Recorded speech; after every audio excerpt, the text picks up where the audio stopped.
Welcome to Pulse of Awareness. You're not struggling with negativity. You're struggling with something far more dangerous that nobody talks about: the inability to see what's already working in your life. Today, we're uncovering the secret of gratitude and its impact on your life. And I promise you, this isn't what you've heard before. Stay with me until the end, because what you'll discover will fundamentally change how you experience every single day. First, the invisible prison that blocks gratitude. Most people live inside an invisible prison without realizing it. This prison has no bars, no walls, no guards, yet it controls every thought, every emotion, and every reaction they have to life. The prison is built from a single toxic belief that happiness lives somewhere in the future, waiting to be earned. This belief creates a constant state of dissatisfaction, where nothing you achieve ever feels like enough. Pay attention to this. Your mind has been trained to scan for problems. Evolution wired your brain to detect threats, to notice what's wrong, to focus on what's missing. This survival mechanism kept your ancestors alive when danger lurked behind every tree. But in the modern world, this same mechanism keeps you trapped in perpetual unhappiness, always searching for the next problem to solve. The tragedy is that while you're busy chasing what you don't have, you're completely blind to what's already present. You have eyes that see, lungs that breathe, a heart that beats without you commanding it. You have today, this moment, this singular opportunity to be alive. Yet your attention is hijacked by the endless parade of desires, comparing yourself to others, measuring your worth by arbitrary standards that change like the wind. Here's the truth no one tells you. This prison isn't locked from the outside. You've been holding the key the entire time, but you were taught to look everywhere except in your own hand. The key is awareness, the simple act of noticing what already exists instead of obsessing over what doesn't. When you shift your focus from lack to presence, the prison walls dissolve and you step into a completely different reality. Think about the last time you achieved something you desperately wanted. How long did the satisfaction last before your mind created a new desire, a new problem, a new reason why you still weren't enough? This cycle is the prison, and gratitude is the only way out. But not the shallow gratitude you've been taught, the kind that feels like lying to yourself. We're talking about something much deeper, something that transforms your entire nervous system. Second, what gratitude actually does to your brain. Your brain is not a fixed structure. Every thought you think, every emotion you feel, every habit you repeat, physically changes the neural pathways in your brain. Neuroscientists call this neuroplasticity, and it's the reason why gratitude isn't just a nice idea, it's a biological transformation. When you practice genuine appreciation, you're literally rewiring the circuits that determine how you experience reality. Research from neuroscience laboratories has revealed something extraordinary. When you feel authentic gratitude, your brain releases dopamine and serotonin, the same chemicals that antidepressant medications try to regulate artificially. But unlike external substances, gratitude triggers your brain to produce these chemicals naturally, creating a sustainable pathway to well-being. The more you activate this pathway, the stronger it becomes, like a muscle that grows with use. Let that sink in. Your brain has a negativity bias that's thousands of years old, but it can be reprogrammed in weeks through consistent gratitude practice. The prefrontal cortex, the part of your brain responsible for decision-making and emotional regulation, literally thickens when you regularly engage in appreciation. This isn't metaphorical. This is measurable physical change that appears on brain scans. But here's where it gets even more interesting. Gratitude activates the hypothalamus, which controls stress, sleep, metabolism, and numerous bodily functions. When you live in a state of appreciation, your stress hormones decrease, your immune system strengthens, your sleep quality improves, and your body functions more efficiently. You're not just thinking differently, you're becoming biologically different. Remember this: your thoughts create your emotions influence your biology, and your biology shapes your reality. When you shift from complaint to appreciation, you initiate a cascade of changes that ripple through every system in your body. Your heart rate variability improves, your blood pressure stabilizes, your inflammation levels decrease. Gratitude isn't just good for your mood, it's medicine for your entire organism. Third, the ancient secret modern psychology rediscovered. Thousands of years before neuroscience existed, ancient wisdom traditions understood something profound about human consciousness. The Stoic philosophers of Rome taught that happiness doesn't come from controlling external circumstances, but from mastering your perception of those circumstances. Marcus Aurelius, emperor of the most powerful empire on earth, wrote in his private journals that the source of joy is accepting what is, rather than demanding what isn't. Buddhist monks developed entire meditation practices centered on appreciation and loving kindness.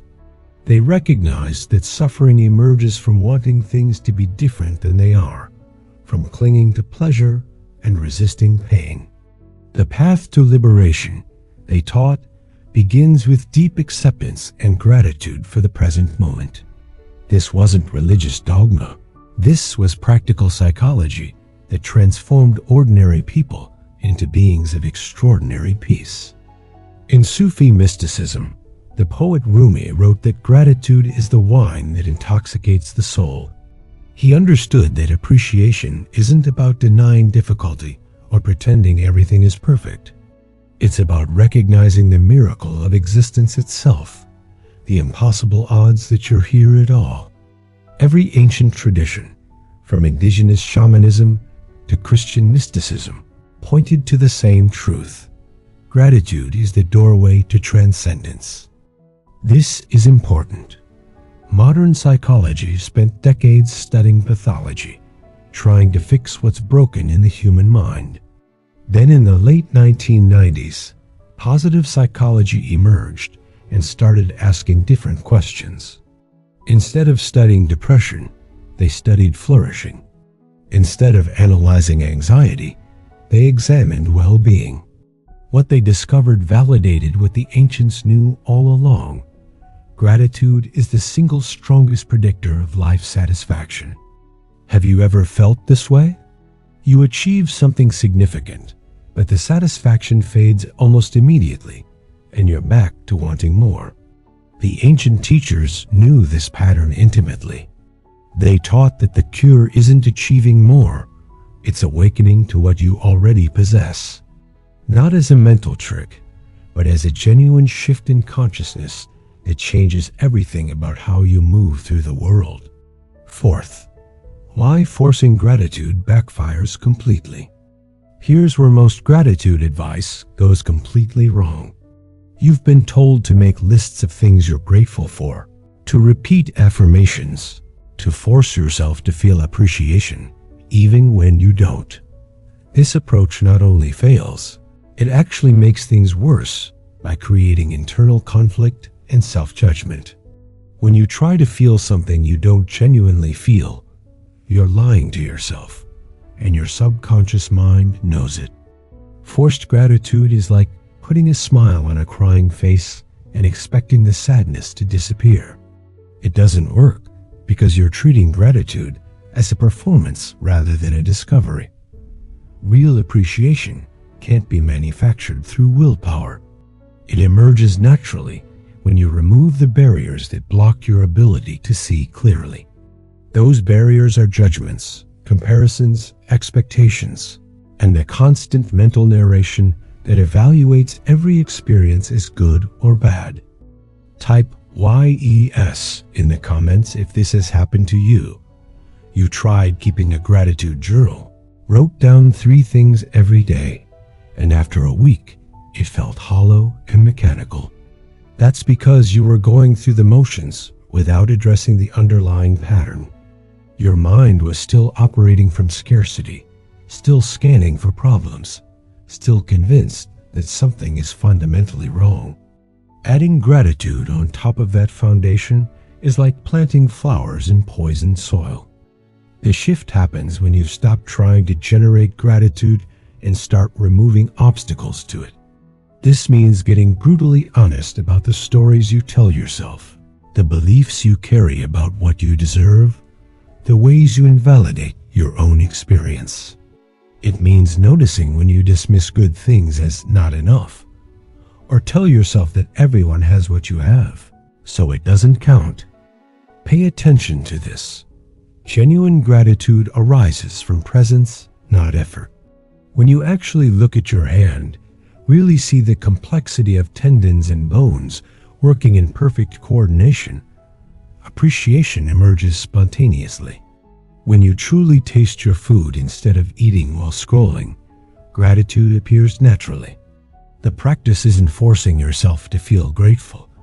It's training yourself to actually be present with what already exists. 5th, the daily practice that changes everything.